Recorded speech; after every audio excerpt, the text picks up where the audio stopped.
بسم اللہ الرحمن الرحیم نحمده ونصلي ونسلم على رسوله الكريم اما بعد فاعوذ باللہ من الشیطان الرجیم بسم اللہ الرحمن الرحیم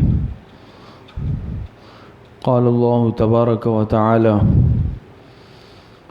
یا ایھا الذین آمنوا اتقوا اللہ وکونوا مع الصادقین صدق اللہ العظیم۔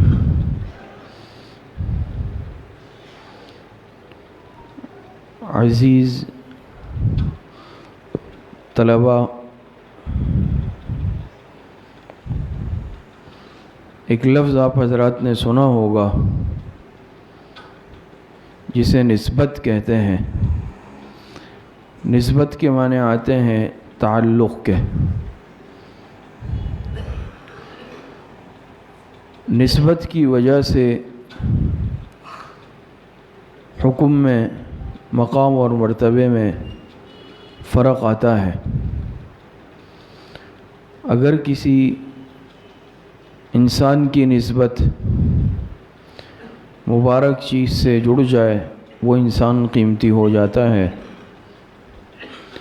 یہاں تک کہ انسان تو بڑی بات ہے،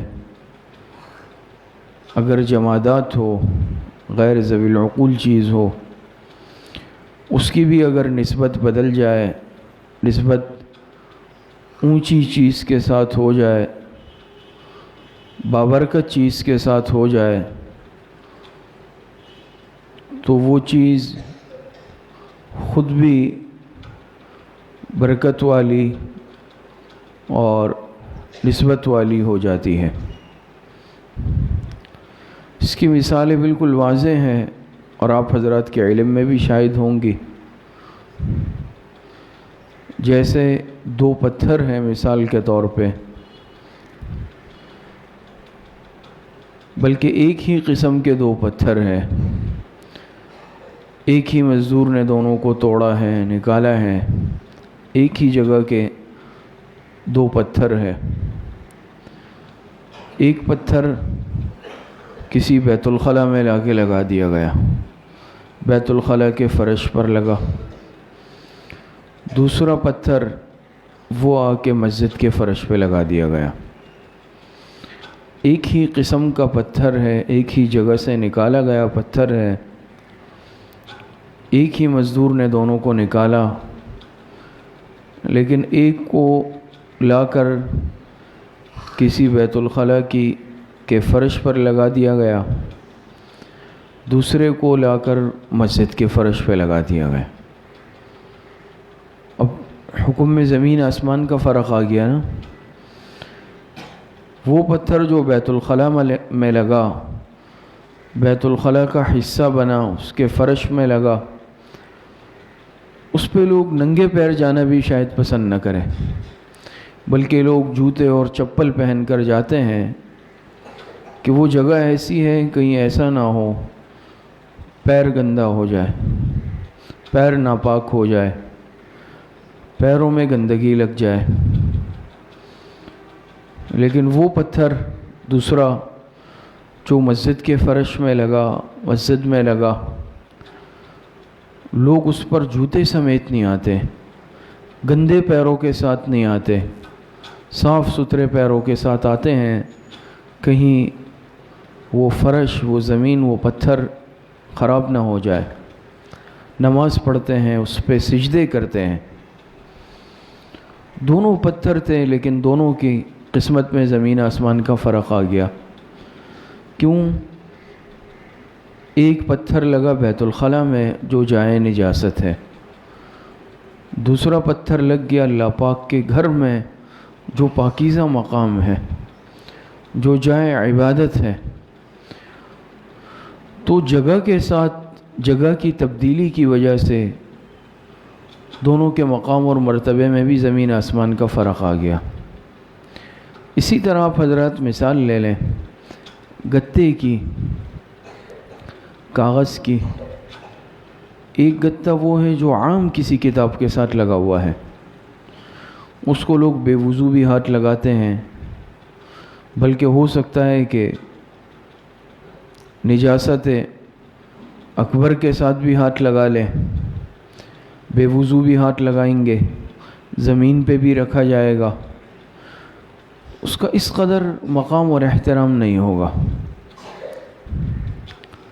دوسرا گتہ وہ بھی اسی طرح کا ہے، ایک ہی مشین میں بنا، ایک ہی کارخانے میں بنا، لیکن وہ گتہ لا کر قرآن کریم کے 30 پاروں کے ساتھ جوڑ دیا گیا، لگا دیا گیا۔ اب اس کا کس قدر احترام ہے، اس کو کوئی بڑی نجاست تو کیا، یعنی اگر کسی پر غسل فرض ہو، بلکہ اگر بے وضو ہو تو وہ بھی ہاتھ نہیں لگائے گا۔ قرآن کریم کا حکم ہے لا یمسہ الا المطہرون۔ اب یہ اس پر قرآن کریم کی آیتیں نہیں لکھی ہوئی، تو آگے سے شروع ہو رہا ہے، یہ صرف گتہ ہے جو قرآن کریم سے جڑا ہوا ہے، لیکن اس کا حکم بھی وہی قرآن کریم والا ہو گیا ادب کے لحاظ سے، کیوں یہ قرآن کریم کے ساتھ جڑ گیا، قرآن کریم کے ساتھ اس کا اتصال ہو گیا، قرآن کریم کے ساتھ اس کی نسبت ہو گئی، جو اللہ پاک کی کتاب ہے، مبارک کتاب ہے، کتاب ہدایت ہے، وہی عام گتہ جو اس پاروں کے ساتھ لگ گیا، جڑ گیا، یہ اس کے حکم میں آ گیا۔ اب اس گتے کو بھی بے وضو ہاتھ لگانا یا اس کو زمین پر رکھنا، بے ادبی والے مقام پر رکھنا، اس کی اجازت نہیں ہے۔ تو عرض کرنے کا مقصد یہ ہے کہ یہ حکم میں تبدیلی اور یہ فرق کس وجہ سے آیا؟ نسبت اور جڑنے کی وجہ سے۔ ایک گتہ جڑ گیا قرآن کریم کے ساتھ اور ایک کسی عام کتاب کے ساتھ، دونوں میں فرق آ گیا، دونوں کی نسبت الگ الگ چیزوں کے ساتھ ہو گئی، دونوں کا تعلق الگ الگ چیزوں کے ساتھ ہو گیا، ایک کا عام اور دوسرے کا اللہ پاک کی کتاب کے ساتھ، کلام الہی کے ساتھ ہو گیا، وہ بھی محترم بن گیا۔ ایک پتھر وہ جائے نجاست میں لگ گیا، دوسرا پتھر وہ اللہ پاک کے گھر میں لگ گیا، دونوں کے مقام اور مرتبے میں زمین آسمان کا فرق آ گیا۔ اسی طرح اور بہت ساری چیزوں کو آپ قیاس کر سکتے ہیں۔ تو یہ جو تعلق ہوتا ہے، ربط ہوتا ہے، نسبت ہوتی ہے، اس کے بدلنے سے چیز میں بھی فرق آتا ہے۔ یہ تو ایک ایسی مثال دی جو عام، یعنی کوئی جاندار کی مثال بھی نہیں ہے۔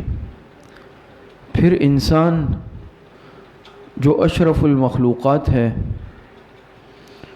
اور پھر صاحب ایمان حضور علیہ الصلاۃ والسلام کا امتی، اور پھر اس میں سے وہ چنے ہوئے جو قرآن اور حدیث کا علم حاصل کر رہے ہیں۔ تو عرض کرنے کا مقصد یہ ہے کہ اگر انسان اپنے آپ کو قیمتی بنا لے، اپنی نسبت قرآن کے ساتھ جوڑ لے، اپنی نسبت حدیث کے ساتھ جوڑ لے، اپنی نسبت مدرسے کے ساتھ جوڑ لے، اپنی نسبت مسجد کے ساتھ جوڑ لے، اپنی نسبت بزرگوں کے ساتھ، مشائخ کے ساتھ، علماء کے ساتھ، صلحاء کے ساتھ جوڑ لے، تو یہ انسان کتنا قیمتی بنے گا۔ دیکھیں، ہر انسان فطرت پر ہی پیدا ہوتا ہے، کیونکہ حدیث سے بھی ثابت ہے کل مولود یولد علی الفطرۃ فابواہ یہودانہ او ینصرانہ او یمجسانہ، اس طرح کے الفاظ آتے ہیں۔ تو ہر انسان تو فطرت پر ہر بچہ پیدا ہوتا ہے، بعد میں ماحول اس کو متاثر کر دیتا ہے۔ اسی طرح ہم سب الحمدللہ مسلمان گھرانوں میں پیدا ہوئے ہیں، مسلمان ملک میں پیدا ہوئے ہیں، اسلامی ماحول میں ہم نے آنکھ کھولی ہے۔ اب اگر ہمارے اندر خرابی آ رہی ہے، کمزوری آ رہی ہے، ہم غلط سمت میں جا رہے ہیں، تو اس میں غلطی ہمارے انتخاب اور شاید ہمارے نسبت کی ہو۔ اگر کوئی اپنی نسبت، جیسے میں نے ابھی عرض کیا، قرآن و حدیث کے ساتھ جوڑ لے، آپ طالبان علوم نبوت ہے، آپ کی نسبت بہت اونچی ہے، آپ کی نسبت بہت مبارک ہے، اور آپ بہت قیمتی ہے۔ اب ایک دوسرا بچہ ہے، اسی محلے کا ہے، لیکن اس نے خدا نخواستہ، اللہ پاک سب کی حفاظت فرمائے، اپنی نسبت غلط لوگوں سے جوڑ لی، اپنا تعلق غلط ماحول میں جوڑ لیا، اپنی مصروفیات غلط کاموں میں گزارنے لگا۔ اب اس کا وہ مقام، مرتبہ، وہ حیثیت نہیں ہے۔ دوسری جانب وہ ہے جس کو اللہ پاک نے علم سے نوازا، علوم نبوت سے نوازا، اس کے سینے میں قرآن کریم ہے، 30 پارے مکمل، قرآن اور حدیث کے علوم حاصل کر رہا ہے، اعمال کا پابند ہے، نمازوں کا پابند ہے، تو اس کا کیا مقام اور مرتبہ ہوگا؟ تو دیکھیں، اپنے آپ کو قیمتی بنانا یا اپنے آپ کو ضائع کرنا، یہ ہمارے اور آپ کے اختیار میں ہے۔ پھر اللہ پاک آپ کو جب اس ماحول میں لائے ہیں، مسجد اور مدرسے کے پاکیزہ ماحول میں، پھر خدا نخواستہ اس کے باوجود غلط رخ اختیار کرنا، غلط سمت اختیار کرنا، کسی ایسے عمل میں لگنا جو اس علم کے نور کے منافی ہے، جو اس ماحول کے منافی ہو، جو اہل علم کے منافی ہو، یہ بہت بڑی خسارے کی بات ہے۔ اللہ پاک نے جب اس چیز کے ساتھ جوڑ دیا، ایک نسبت ہو گئی، تو میں یہی عرض کر رہا ہوں، یہ نسبت جو ہے یہ معمولی چیز نہیں ہے، نسبت یہ بہت بڑی چیز ہے۔ اور پھر چاہے وہ نسبت ہماری علم کے ساتھ جڑی ہوئی ہو، وہ نسبت ہماری، جیسے میں نے عرض کیا، مدارس کے ساتھ، مساجد کے ساتھ، اہل علم کے ساتھ، صلحاء کے ساتھ، نیک لوگوں کے ساتھ، نیک ماحول میں جڑی ہوئی ہو، کتنی خوش قسمتی کی بات ہے۔ یقیناً یہ خوش قسمتی کی بات ہے۔ اور صحبت ایسی چیز ہے کہ دیکھیں، اس کا انسان پر یقیناً اثر ہوتا ہے۔ یعنی انسان کا اگر اٹھنا بیٹھنا کسی کے ساتھ ہے، جس ماحول میں ہے، آپ دیکھیں نا، آپ باہر جائیں، ایک عام بچہ ہے، آپ کی عمر کا ہے، لیکن وہ اس ماحول میں رہا نہیں، وہ دوسرے ماحول میں رہا، تو آپ دیکھیں گے اس کے بولنے کا انداز بھی دوسرا، اس کے بات کرنے کا انداز بھی اس طرح مہذب شائستہ نہیں ہوگا۔ اسی طریقے سے باقی چیزوں کو قیاس کر لیں، لیکن ایک وہ ہے کہ جو ادب آداب سے واقف ہے، علم حاصل کر رہا ہے، اس کے بولنے کا انداز اہل علم والا ہوگا، اس کے گفتگو کا انداز شائستہ ہوگا۔ اسی طریقے سے دوسرے جو معاملات ہیں وہ بھی صاف ستھرے اور پاکیزہ ہوں گے اور ہونے چاہیے۔ تو آپ سے یہ جو ساری بات میں عرض کر رہا ہوں، اس کا مقصد یہ ہے، اپنی قدر کو پہچانیں۔ یہ جو نسبت اللہ پاک نے دی ہے، جو ربط اور تعلق آپ کا جس ماحول سے ہے، اور آپ جو علم حاصل کر رہے ہیں، یہ معمولی علم نہیں ہے، یہ معمولی علم نہیں ہے، یہ بہت بڑا علم ہے۔ اور صحبت کا اتنا اثر ہوتا ہے، حضرت تھانوی رحمۃ اللہ علیہ نے واقعہ لکھا ہے کہ حضرت کے ایک مرید حضرت کی خدمت میں آئے اور حضرت تھانوی رحمۃ اللہ علیہ سے کہا کہ مجھے غصہ بہت زیادہ آتا ہے، غصے کا مرض ہے، بیجا غصہ۔ حضرت تھانوی رحمۃ اللہ علیہ نے فرمایا کہ ایسا کرو، فلاں جگہ چلے جاؤ بازار میں، وہاں ایک حکیم ہے، فلاں جگہ بتائی، اس کے ساتھ کچھ دن گزار لو، 10-15 دن اس کے ساتھ گزار لو، بس اور کچھ نہیں فرمایا۔ سمجھ میں نہیں آیا اس کے بہرحال حضرت کا حکم تھا، گئے اور وہ اپنا مطب چلاتے تھے، مریضوں کو نپٹاتے تھے، یہ اس کے ساتھ کچھ دن رہے۔ واپس آئے، حضرت نے پوچھا تو کہا کہ میرے مزاج میں جو غصہ تھا بہت ختم ہو چکا ہے۔ یہ کیوں ہوا؟ یہ ان کے ساتھ جب رہے تو غیر محسوس انداز میں اس شخص کی صحبت کا اس پر اثر ہوا۔ وہ حکیم جو تھا بہت صبر، تحمل اور برداشت والا، سارا دن مریض آتے، مختلف قسم کے تقاضے، باتیں، طالبات، کبھی غصہ نہیں ہوئے۔ یہ صرف اس ماحول میں چند دن رہے تو کیا ہو گیا؟ مزاج میں تبدیلی آ گئی، مزاج بدل گیا۔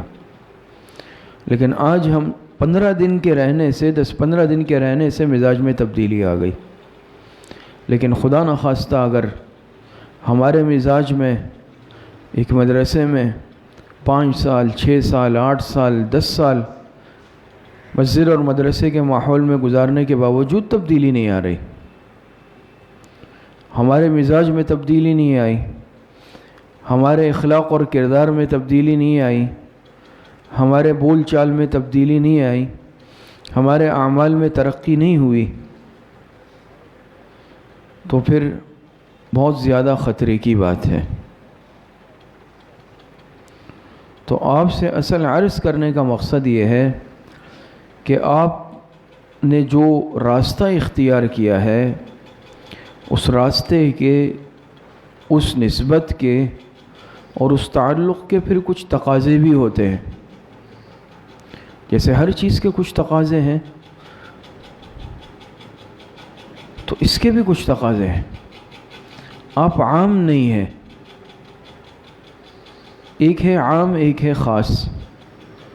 آپ حضرات طالبان علوم نبوت ہیں، ہر جگہ شاید آپ کے جانے کی نہیں ہوگی، ہر بات شاید آپ کے کرنے کی نہیں ہوگی، ہر چیز شاید آپ کے لینے کی نہیں ہوگی، ہر کتاب آپ کے پڑھنے کی نہیں ہوگی، ہر مشغلہ آپ کے اختیار کرنے کا نہیں ہوگا۔ دوسرے شاید وہ عمل کر رہے ہوں، دوسرے شاید ان چیزوں میں ملوث ہو، لیکن آپ کے لیے شاید وہ مناسب نہ ہو، کیوں؟ آپ طلبہ ہیں، پھر آپ طلبہ بھی علوم نبوت کے ہیں، آپ قرآن اور حدیث کا، دین کا علم حاصل کر رہے ہیں۔ ہر ماحول میں آپ کو جانا نہیں ہے، ہر جگہ آپ کے جانے کی نہیں ہے، ہر ایک سے تعلق رکھنا شاید آپ کے لیے مناسب نہ ہو، ہر ایک کی صحبت میں بیٹھنا شاید آپ کے لیے نقصان دہ ہو بجائے فائدے کے، ہر ایک کا بیان سننا شاید آپ کے لیے نہ ہو۔ تو بہت سارے اس علم کے تقاضے ہوتے ہیں، مجھے کہاں اٹھنا بیٹھنا ہے، مجھے کس سے تعلق رکھنا ہے، مجھے گھر میں کس طرح رہنا ہے، میری گفتگو کا انداز کیا ہو، والدین کے ساتھ میرا سلوک کیا ہو، کلاس کے ساتھیوں کے ساتھ میرا رویہ کیسا ہو، خاندان میں اگر کوئی خوشی غمی کی تقریب آ جائے اس میں میرا کردار کیا ہو اور کیسا ہو۔ یہ ساری چیزیں آپ کو سیکھنے کی ہے، اور صرف سننا سیکھنا، سن تو رہے ہیں، کتابیں پڑھ رہے ہیں، لیکن اصل یہ ہے کہ وہ ہمارے عمل میں آ جائے۔ میں تو پڑھ رہا ہوں، درجات کے اعتبار سے ترقی کر رہا ہوں، لیکن اگر کوئی خوشی غمی کا موقع خاندان میں آئے، میں بھی وہی کر رہا ہوں جو باقی حضرات کر رہے ہیں۔ اگر وہ خدا نخواستہ کوئی غیر شرعی کام اختیار کر رہے ہیں، میں بھی اسی طرح کر رہا ہوں بالکل۔ وہ اگر کوئی گناہ کا کام کر رہے ہیں معاشرے والے، میں بھی وہی کر رہا ہوں ان کے ساتھ۔ ان کے جو دور طریقے ہیں بجائے ان کی اصلاح کے، میں بھی ان کے رنگ میں رنگ گیا ہوں۔ تو سمجھ لیں کہ علم کا رنگ چڑھا نہیں ہے، جو ان کا لباس ہے میرا بھی وہی لباس ہے، میرے اور ان کے لباس میں فرق نہیں، میرے اور ان کے لباس کے رنگ میں فرق نہیں ہے، ان کا جو انداز گفتگو ہے میرا بھی وہی انداز گفتگو ہے، کہ شاید میں ان سے بھی آگے بڑھ جاؤں۔ تو یہ اس راستے کے تقاضے نہیں ہیں،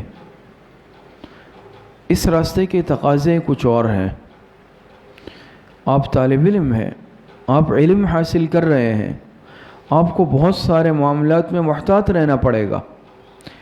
گھر والے اگر غیبت کرنے لگ جائیں، میری ذمہ داری ہے کہ میں ادب کے دائرے میں رہتے ہوئے ان کو اس کام سے منع کروں، ان کو قرآن اور حدیث سے وعید سناؤں، بجائے اس کے ایسا ہو کہ میں اس میں اور زیادہ شدت پیدا کر لوں، یا میں ہی اس کا آغاز کر لوں، گھر جاتے ہی غیبت کا آغاز ہو جائے۔ ہر ایک کی غیبتیں چل رہی ہے الگ الگ، خاندان کی الگ چل رہی ہے، دوستوں کی الگ چل رہی ہے، احیاء کی الگ چل رہی ہے، اموات کی الگ چل رہی ہے، تو یہ تو پھر کیسی طالب علمی ہوئی؟ جو علم میں حاصل کر رہا ہوں میں اس کا اجرا بھی نہیں کر رہا۔ میں دیکھ رہا ہوں کہ میرے گھر میں یا میرے خاندان میں یا متعلقین میں بہت سارے ایسے ہیں، انہوں نے قرآن نہیں پڑھا یا اپنے قرآن کی اصلاح نہیں کی، تو یہ میری ذمہ داری ہے کہ میں ان پر محنت شروع کر دوں۔ کوئی نماز کا پابند نہیں ہے، میں اس پر محنت شروع کر دوں، بجائے اس کے برعکس معاملہ ہے کہ گھر والے سب اٹھ رہے ہیں، میں نماز نہیں پڑھ رہا۔ بہت سارے کئی طلبہ ایسے ہیں جن کے سرپرست اور والد آئے اور یہ شکایت کی کہ بچہ نماز نہیں پڑھ رہا۔ تو آپ حضرات مدرسے میں پڑھ رہے ہیں، آپ حضرات طلبہ ہیں، اور ظاہری بات ہے آپ قرآن و حدیث پڑھ رہے ہیں، کتابیں پڑھ رہے ہیں، اور مسائل آپ کے سامنے ہیں، فضائل آپ کے سامنے ہیں۔ یہاں تک کہ گزشتہ 1-2 سال سے آپ حضرات کی نمازوں کی ڈائری کی بھی ترتیب ہے کہ بھئی جو جس ترتیب سے مطابق ہے، نماز وقت پہ پڑھی، جماعت سے پڑھی، قضا ہو گئی، نہیں پڑھی، اس کی نشاندہی ہے، اس کے لیے نگران اساتذہ مقرر ہے۔ اس کے باوجود الحمدللہ مجموعی طور پر ایسا نہیں ہے، اور الحمدللہ بہت اچھا ہے، لیکن کچھ طلبہ بھی اس میں بہت زیادہ کمزوری دکھاتے ہیں۔ چند ایک ایسے ہیں، ان کی شکایتیں آ رہی ہیں، خاص طور پر فرض نماز کے حوالے سے، اور استاذ کی شکایت سے زیادہ تشویش کی بات یہ ہوتی ہے کہ گھر والے آ کے شکایت کریں، والد آ کے۔ ظاہری بات ہے ان کا ایک ذہن ہوتا ہے کہ میں نے بچے کو جو مدرسے میں داخل کیا ہے تو یہ اس لیے کہ اس میں تبدیلی ہے اور یہ ہماری بھی اصلاح کرے، یہ ہمیں بھی دین کے احکامات سکھائے، ہمیں بھی شریعت کے احکامات سکھائے، بجائے اس کے وہ دیکھ رہے ہیں کہ بھئی یہ تو خود نہیں اٹھ رہا نماز کے لیے، والد جا رہے ہیں، دوسرے بھائی جا رہے ہیں اور یہ نہیں جا رہا۔ تو اب آپ بتائیں کہ کتنا منفی اثر پڑے گا، کتنا غلط اثر پڑے گا۔ وہ اثر اپنی جگہ کہ دوسروں پر بھی میں غلط تاثر چھوڑ رہا ہوں اور خود بھی اعمال کی پابندی نہیں کر رہا، کتنے خسارے کی بات ہو گئی۔ تو ایک درخواست آپ حضرات سے یہ ہے کہ نماز کی پابندی کرنی ہے، جماعت کے ساتھ اور تکبیر اولیٰ کے ساتھ۔ بات سمجھ میں آ رہی ہے؟ دوسری درخواست آپ سے یہ ہے، تلاوت قرآن کریم کی پابندی کرنی ہے۔ کون طالب علم اس مجمع میں ایسا ہے جو روزانہ ایک پارہ پابندی سے تلاوت کرتا ہے؟ روزانہ ایک بھی ناغہ نہیں ہوتا، وہ ہاتھ اٹھائے۔ ایک دن کا بھی ناغہ نہ ہو۔ ایک طالب علم نے ہاتھ اٹھائے، 2 طلبہ نے 3 طلبہ نے ہاتھ اٹھائے، بس 4 طلبہ ایسے ہیں جو بلا ناغہ ماشاءاللہ تلاوت کر رہے ہیں اس پورے مجمع میں، باقی یہ سب کسی نے ہاتھ نہیں اٹھایا۔ قرآن کریم کی تلاوت یہ رمضان کے ساتھ تو خاص نہیں ہے کہ رمضان آئے گا، وہ بھی شاید مجبوری میں، اب بڑوں نے کہا ہے تراویح پڑھانی ہے، اس وقت میں پڑھ رہا ہوں، لیکن رمضان ختم، پھر اگلے رمضان تک تلاوت کی چھٹی۔ اور یہ بھی جو ہاتھ اٹھائے چھوٹے ہی درجات کے طلبہ ہیں، ایک شاید سابعہ کے تھے، باقی دورے کے طلبہ بھی ہیں، سابعہ کے ہیں، سادسہ خامسہ کے ہیں، کسی نے ہاتھ نہیں اٹھایا۔ یہ اسی طریقے سے فرائض کے ساتھ ساتھ دیکھیں، بعض دفعہ سنتوں میں بعض طلبہ بہت کوتاہی کرتے ہیں، سنتیں پڑھی ہی نہیں، باہر جا کے گپ شپ لگا رہے ہیں، یا چلیں سنتیں پڑھ لی لیکن نوافل کا کوئی اہتمام نہیں ہے، تو نوافل کا بھی اہتمام کریں۔ اسی طریقے سے جو شراق چاشت ہے، اوابین، خاص طور پر تہجد کی نماز ہے، اس کی پابندی کریں۔ ایسے بھی طلبہ انشاءاللہ ہوں گے انہی طلبہ میں سے کہ جو تہجد کے پابند ہوں گے، یقینی طور پر انشاءاللہ ایسے ہوں گے.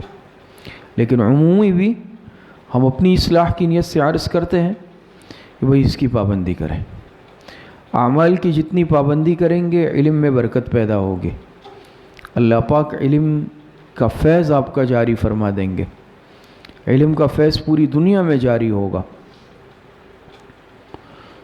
تو اس کے ساتھ ساتھ میں نے عرض کیا کہ نوافل کی پابندی، اور اسی طریقے سے ذکر اذکار تسبیحات کی پابندی. وہ تو شاید بالکل کسی چیز میں ہم نہیں سمجھتے کھاتے میں. تو ہر طالب علم کم از کم صبح شام استغفار، درود شریف، تیسرا کلمہ، اس کی لازمی پابندی کم از کم 100 مرتبہ، اور اس سے زیادہ جتنا آپ حضرات پڑھ سکیں اس کی پابند. کون طالب علم پابندی کرتا ہے صبح شام تسبیحات کی؟ ہاتھ اٹھائے. لیکن پھر بھی یعنی تناسب ماشاءاللہ ہے، کافی طلبہ ہیں. بھئی ہر طالب علم ایسا ہو. اگلے ہفتے ہم دوبارہ معلومات کریں گے، اگلے ہفتے بیان میں ہم دوبارہ پوچھیں گے کہ بھئی کیا کیفیت ہے نماز کی، تلاوت کی، تسبیحات کی. تو امید ہے انشاءاللہ اس سے اندازہ ہوگا. تو اعمال والی زندگی گزاریں، اعمال کی پابندی کریں. یہ اسی پر میں نے بات عرض کی کہ جو نسبت آپ نے قائم کی ہے اور جس مبارک دین کے ساتھ اور پھر اس کے ساتھ جن علوم کے ساتھ آپ کی نسبت قائم ہے وہ معمولی علوم نہیں ہے. اور اس کے تقاضے یہ ہیں، ان اعمال کے بغیر یاد رکھیں یہ علم حاصل نہیں ہوتا. اس کے بغیر طالب علم کا چلنا بہت مشکل ہے. تو فرض نماز کا تو چھوڑنے کا تصور بھی نہ ہو. سنت کی، نوافل کی پابندی، تلاوت کی، ذکر اذکار، تسبیحات، اس کی پابندی کریں. اس کے ساتھ ساتھ آخری بات عرض کرتا ہوں، پھر بات ختم کرتا ہوں، کہ آپ حضرات دوسروں تک بھی یہ علم پہنچائیں. ہم یہ ذہن میں ایک طالب علم کے اب یہ تصور ہوا کہ دورے سے فارغ ہوں گا یا پھر اگر تخصص کر لیا اس کے بعد کہیں تدریس ڈھونڈیں گے، پھر تدریس جب کریں گے تو علم کی اشاعت کریں گے. ابھی جو آپ نے پڑھ لیا اولیٰ کا طالب علم بھی شروع کریں، اپنے اس علم کی اشاعت کریں، چاہے اولیٰ کا ہے چاہے اعدادیہ کا طالب علم ہے. میں عرض کرتا ہوں آپ کے چھوٹے بہن بھائی ہوں گے یا آپ بہت سارے ایسے ہیں ان کے سرپرست ایسے ہیں، اگر انہوں نے قرآن نہیں پڑھا یا قرآن تجوید کے ساتھ نہیں پڑھا، آپ ان کو وقت دیں. گھر میں عشاء کے بعد، فجر کے بعد آدھا گھنٹہ 15 منٹ گھر میں تعلیم کا ماحول بنائیں. وہ مسائل آپ سیکھ رہے ہیں گھر میں بھی بتائیں، کھانے پہ بیٹھے ہوئے تو ادھر ادھر کی فضول باتیں نہیں کریں یا اپنی تعریفیں نہیں کریں. اس کے بجائے جو آپ نے مسئلے پڑھے ہیں دین کے 2-4 مسئلے بتا دیں. تھوڑی تھوڑی جو ہے جو بڑے درجات کے طلبہ ہیں سابعہ دورہ، تھوڑا تھوڑا ترجمہ گھر پہ پڑھانا شروع کریں. چھوٹے درجات کے نہیں، جو دورے کے ہیں، تخصص کے ہیں، سابعہ کے ہیں. زار الطالبین کی تعلیم شروع کرا دے تھوڑی تھوڑی. مسائل گھر والوں کو بتائیں. تو میرے ہی گھر میں خدا نخواستہ اگر میرے بہن بھائی یا والدین ایسے ہیں کہ وہ بیچارے اس میں محتاج ہے کہ بھئی کس سے دین سیکھے، انہوں نے آپ کو داخل کیا لیکن آپ ایک لفظ ان کو بتانے پہ تیار نہیں ہیں، وہ مسئلہ پوچھنے کے لیے دوسری جگہ جا رہے ہیں، تو شاید وہ اس سوچنے پر پھر مجبور ہو جائے کہ ہم نے خسارے کا سودا کیا ہے. تو امید ہے انشاءاللہ کہ آپ حضرات ان سب باتوں پر عمل کریں گے نا. اللہ پاک صحیح عمل کی توفیق عطا فرمائے. وآخر دعوانا ان الحمدللہ رب العالمین.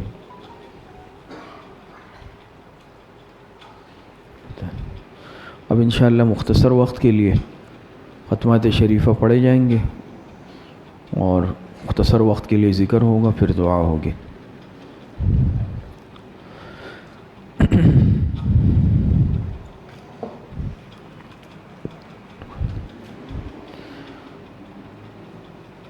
بسم اللہ الرحمن الرحیم. الحمد للہ رب العالمین والعاقبۃ للمتقین والصلاة والسلام علی خیر خلقہ محمد وآلہ واصحابہ اجمعین. تمام ساتھی ایک مرتبہ درود شریف پڑھ لیں. اللہم صلی علی محمد وعلی آل محمد کما صلیت.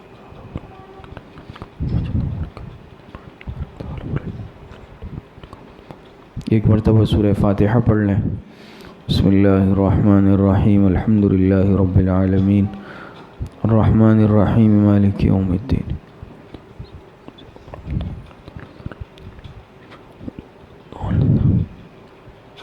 ایک مرتبہ درود شریف پڑھ لیں. اللہم صلی علی محمد وعلی آل محمد کما صلیت.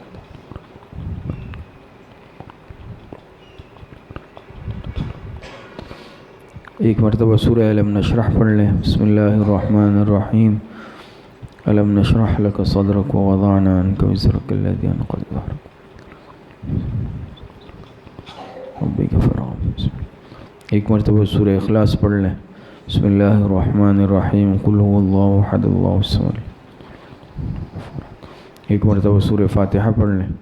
بسم اللہ الرحمن الرحیم الحمد للہ رب العالمین الرحمن الرحیم.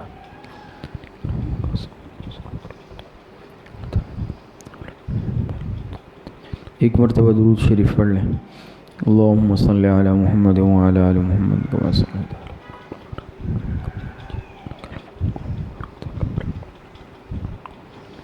7 مرتبہ پڑھے. اللہم یا قاضی الحاجات اللہم یا قاضی الحاجات.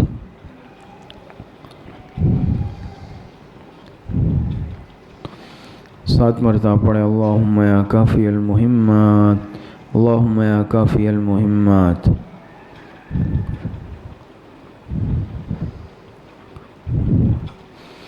سات مرتبہ پڑھے. اللہم یا دافع البلیات اللہم یا دافع البلیات.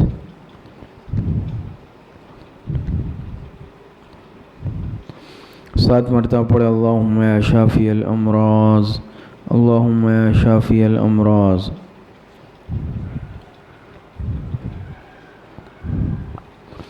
سات مرتبہ پڑھے. اللہم یا رفیع الدرجات اللہم یا رفیع الدرجات.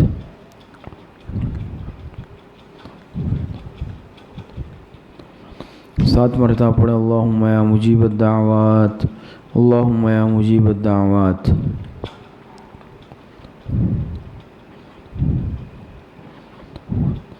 سات مرتبہ پڑھے. اللہم یا ارحم الراحمین اللہم یا ارحم الراحمین.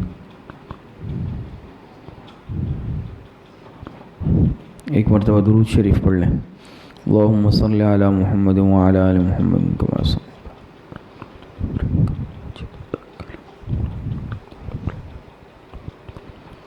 تین مرتبہ پڑھے. حسبنا اللہ ونعم الوکیل حسبنا اللہ ونعم الوکیل.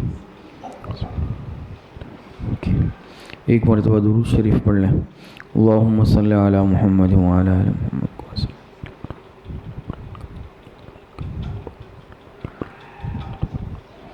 3 مرتبہ پڑھے. لا حول ولا قوة الا باللہ لا حول ولا قوة الا باللہ. ایک مرتبہ درود شریف پڑھ لیں. اللہم صلی علی محمد وعلی آل محمد کما صلیت.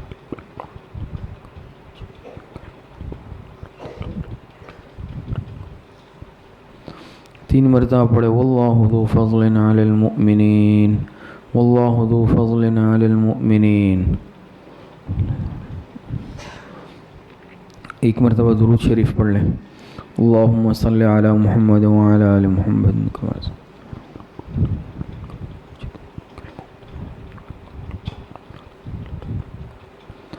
تین مرتبہ پڑھے. یا لطیفا بخلقہ یا علیما بخلقہ یا خبیرا بخلقہ الطف بی یا لطیف یا علیم یا خبیر. یا لطیفا بخلقہ یا علیما بخلقہ یا خبیرا بخلقہ الطف بی یا لطیف یا علیم یا خبیر.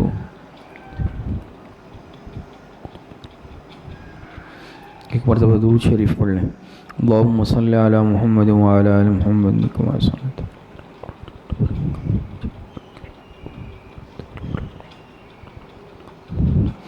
تین مرتبہ پڑھے. انا للہ و انا الیہ راجعون انا للہ و انا الیہ راجعون.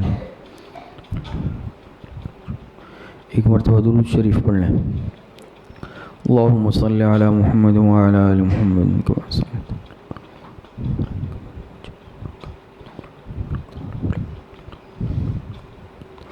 3 مرتبہ پڑھیں اللہ ولی الذین آمنوا، اللہ ولی الذین آمنوا۔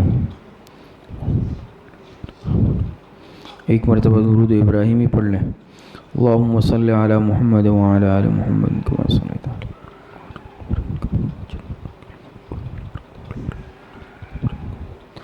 3 مرتبہ پڑھیں واللہ ولی المؤمنین، واللہ ولی المؤمنین۔ 1 مرتبہ درود شریف پڑھ لیں، اللہم صلی علی محمد وعلی آل محمد کما صلیت علی۔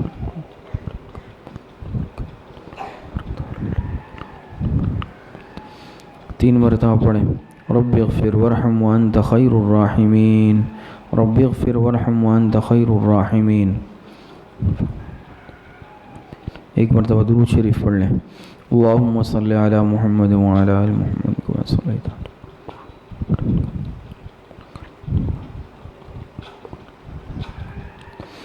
3 مرتبہ پڑھیں یا لطیف یا خبیر یا ودود یا شکور، یا لطیف یا خبیر یا ودود یا شکور۔ 1 مرتبہ درود شریف پڑھ لیں، اللہم صلی علی محمد وعلی آل محمد کما صلیت علی۔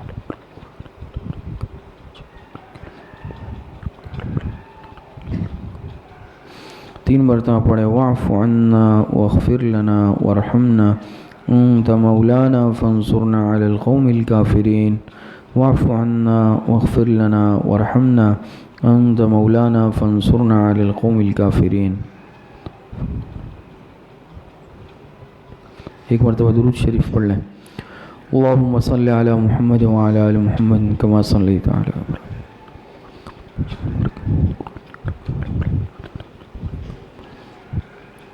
یہ جتنے ختمات شریفہ پڑھے گئے ہیں ان سب کا ایصال ثواب ہم جناب رسول اللہ صلی اللہ علیہ وسلم کی روح مبارکہ کو آپ کی قبر مبارکہ میں اور آپ صلی اللہ علیہ وسلم کی روح مبارکہ کے واسطے سے تمام صحابہ اکرام خصوصاً خلفائے راشدین، تابعین، تبع تابعین، اس امت کے محدثین، مفسرین، فقہاء، مجتہدین، ائمہ اربعہ، سلاسل اربعہ کے شیوخ سلسلہ نقشبندیہ، چشتیہ، قادریہ، سہروردیہ کے مشائخ کو، اپنے تمام اساتذہ کرام، والدین، مشائخ، دوست، احباب، خصوصاً حضرت والد صاحب رحمۃ اللہ علیہ کو اس کا ثواب ایصال ثواب کرتے ہیں۔ اللہ پاک تمام حضرات کو کامل درجے میں اس کا ثواب نصیب فرمائے۔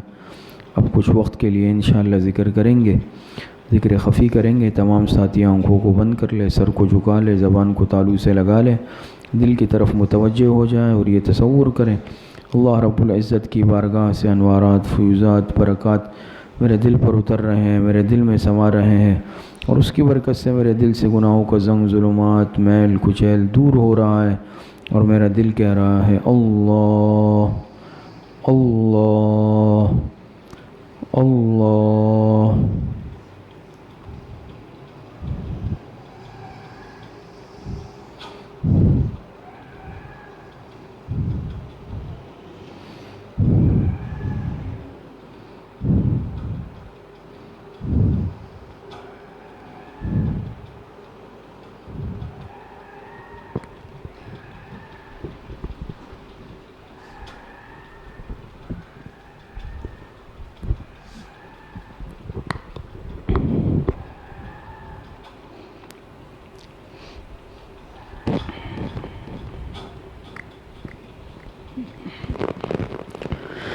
بہت بگڑا ہے میرا دل بنا دے، میرے دل کو کسی قابل بنا دے۔ بہت بگڑا ہے میرا دل بنا دے، کسی قابل بنا دے۔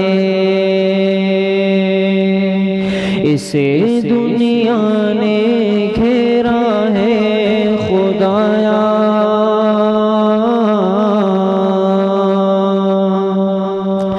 اسے دنیا نے گھیرا ہے خدایا،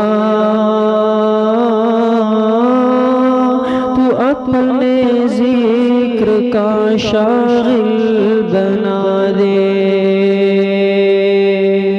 بنا دے مولا میرا دل بنا دے بہت بگڑا ہے میرا دل بنا دے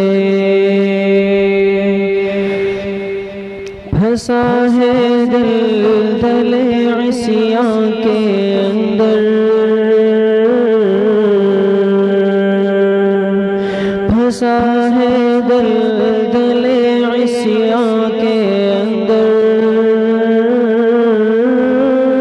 تو اس طوفان کو ساحل بنا دے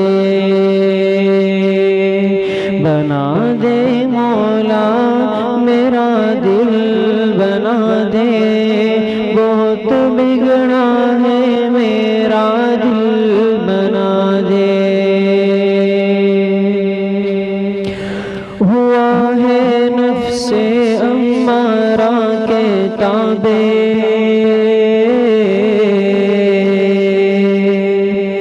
ہوا ہے نفس امارہ کے تابع تو اطمینان کا حامل بنا دے مولا میرا دل بنا دے میرے دل کو کسی قابل بنا دے رہے جو ذکر سے ہر دم منور رہے جو ذکر سے ہر دم منور خدایا ایسا میرا دل بنا دے بہت بگڑا ہے میرا دل بنا دے میرے دل کو کسی قابل بنا دے عطا کر آنکھ مجھ کو رونے والی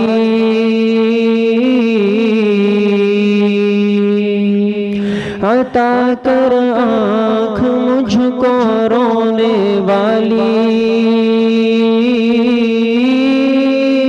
اسی کو زیست کا حاصل بنا دے مولا میرا دل بنا دے بہت بگڑا ہے میرا دل بنا دے رسول اللہ کے صدقے میں یا رب رسول اللہ کے صدقے میں یا رب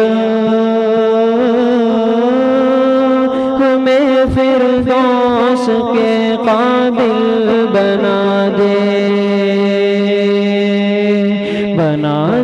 مولا میرا دل بنا دے بہت بگڑا ہے میرا دل بنا دے